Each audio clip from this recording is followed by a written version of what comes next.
Welcome today. We are going to critically analyze Sonnet 77 by Edmund Spenser. Let's start with the introduction. Sonnet 77, written by Edmund Spenser, is a part of Amority, a sequence of 89 sonnets.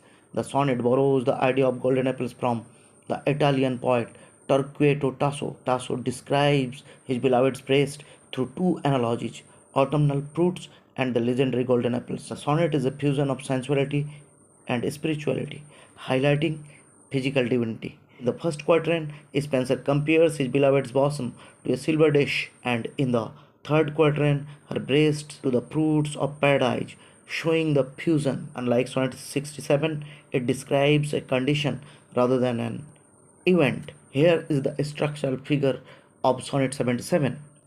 Sonnet 77 consists of 14 lines divided into 3 quatrains and a couplet. As the form is Spenserian, its rhyme scheme is ABAB, BCBC, CDCD, EE. Each line has 10 syllables in a sequence of an unstressed syllable followed by a stressed one, that is written in iambic pentameter. Here comes the summary of the sonnet. In Sonnet 77, Spenser shows how he doesn't lose sight of moral beauty even after going through the physical beauty and its erotic charm.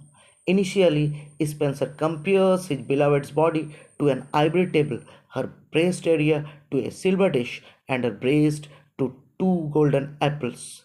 Hence, it seems to provoke sensuality, but at the very same time, he glorifies the physical beauty by stating the golden apples of paradise and referring to the golden apples of Hercules and Atlanta as mentioned in Greek mythology. In the first quatrain, the poet's thoughts are desires to see the breast and bosom, but in the closing couplet, he compares his thoughts to guests. Generally, they are disciplined, mannerly, and sublime in behavior. In this way, Spenser confines the desirous thoughts to spiritual guests. In conclusion, the sonnet is a balance between sensuality and spirituality.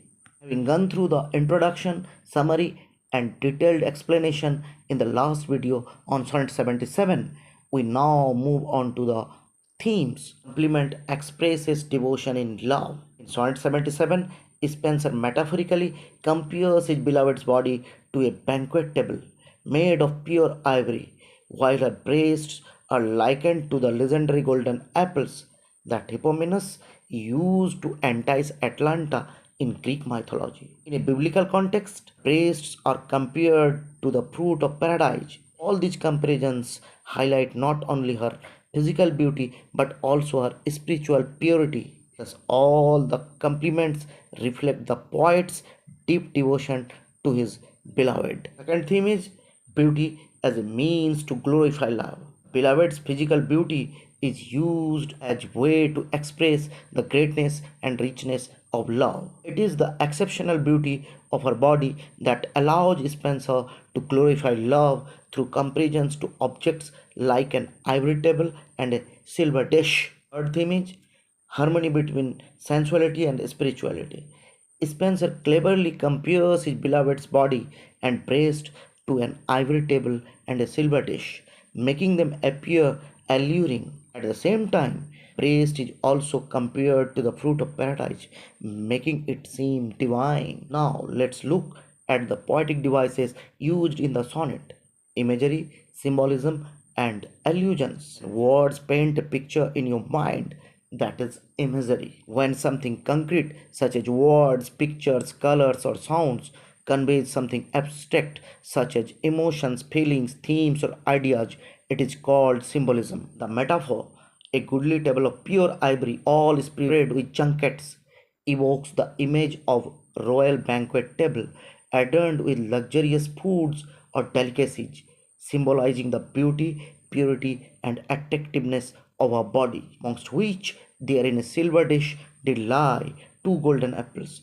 creates a vivid picture of her breast and bosom. Here the color golden symbolizes purity and chastity. The statement of unvalued price for passing those Hercules came by, or those Atlanta did entice, transforms the sensual imagery into a symbol of purity, chastity, and spirituality by evoking the image of Greek mythical apples referring to Hercules and Atlanta.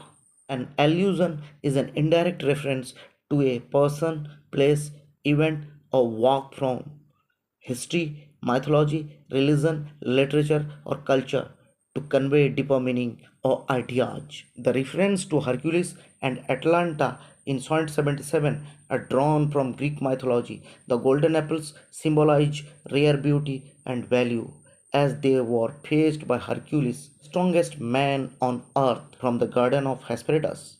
Similarly, the allusion to Atlanta recalls how Hippomenes used golden apples to entice the swiftest female runner, Atlanta, to slow down during their race for marriage. Through these illusions, Spencer elevates the beloved's beauty, comparing it to objects of divine allure and extraordinary worth, exceeding sweet yet void of sinful vice, contrast with the eating of the forbidden fruit from the tree of knowledge, the Garden of Eden, a sinful act in biblical tradition, thereby creating a biblical allusion. Finally, let's explore the tone and mood of the sonnet. Tone is pleasant, adorable, and sensual. Mood is desirous, appreciative, and esteemed. Thank you.